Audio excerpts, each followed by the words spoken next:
It's from Roelof van den Broek, from his work entitled Gnosticism.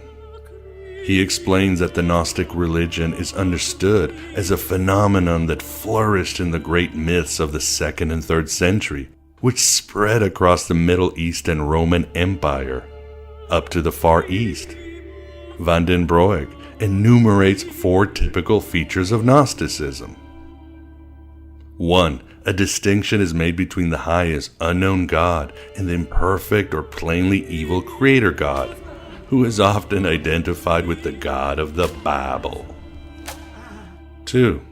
This is often connected with an extensive description of the divine world, or pleroma, from which the essential core of human beings derives, and of a disastrous fall of a divine being, Sophia or wisdom, in this upper world. 3.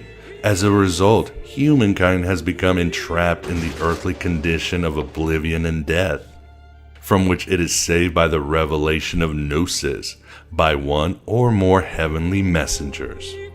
4. Salvation is often actualized and celebrated in rituals that are performed within the Gnostic community. Or we can take the simple definition of Andrew Philip Smith from his book, John the Baptist and the Gnostics. It goes, stuff like what the ancient Gnostics used to do. I should mention that an important component of Gnosticism, and certainly Gnosis, is gratitude. And you can certainly find it aplenty in the Nag Hammadi library and Hermetic texts, in many hymns and prayers, even in the surliest Sethian gospel. The truth of this universe is horror, but this also comes with awe, for there is a knowledge of higher realities, and that something can be done to rescue the light from the darkness of mere being. There's no reason one can't hold awe and horror at the same time in one's mind, and they're probably overlapping feelings when you think about it. Let us end with the prayer of thanksgiving from the Nag Hammadi library. We give thanks to you. Every soul and heart is lifted up to you. Undisturbed name, honored with the name, quote, God, and praised with the name, quote, Father.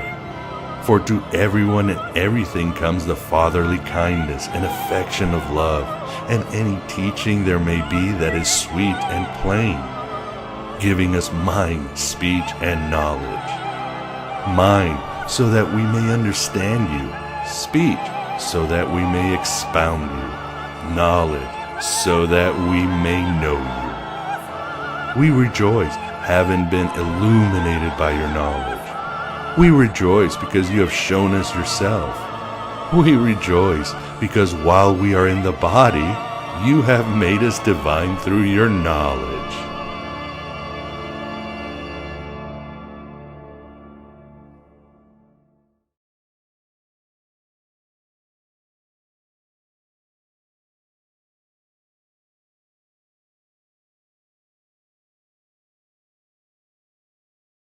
Our attention to that wickedness in high places called the Archons. Because we would not stop for the Archons, they kindly stopped for us, borrowing from Emily Dickinson. But no more. They have stopped because we are stopping them. I can't think of anyone better to expose these fallen angels or fake gods humanity has been worshiping for thousands of years. You know, those spiritual entities St. Paul alluded to in such places as Ephesians 2 or Colossians 2:15. Those rulers and powers and principalities and princes. And the Gnostics further uncovered. Did you ever notice how in the Bible, whenever God needed to punish someone or make an example, or whenever God needed a killing, he sent an angel? Did you ever wonder what a creature like that must be like? A whole existence spent praising your God, but always with one wing dipped in blood. Would you ever really want to see an angel?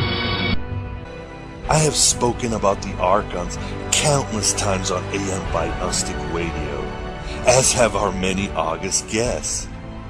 They are certainly scarier than any demon lord or PMSing spirit, for they are basically ignorant bureaucrats strangling the cosmos with laws and regulations. Or you can also see them as omnipotent union thugs running the mechanistic universe into the ground.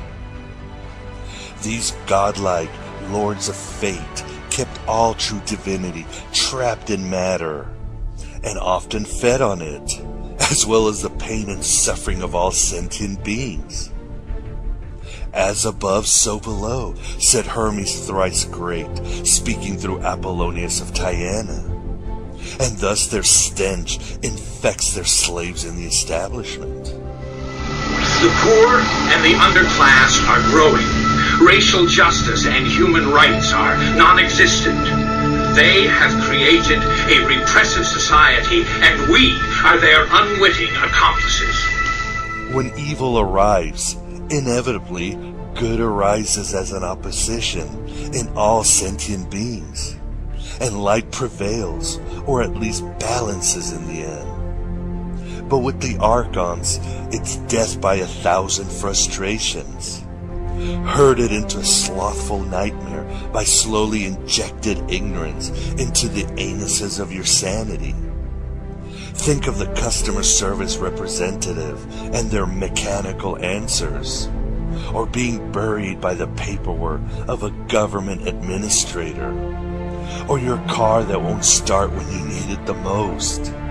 And you get what the Archons do to you: smother your divine spark and numb your mind.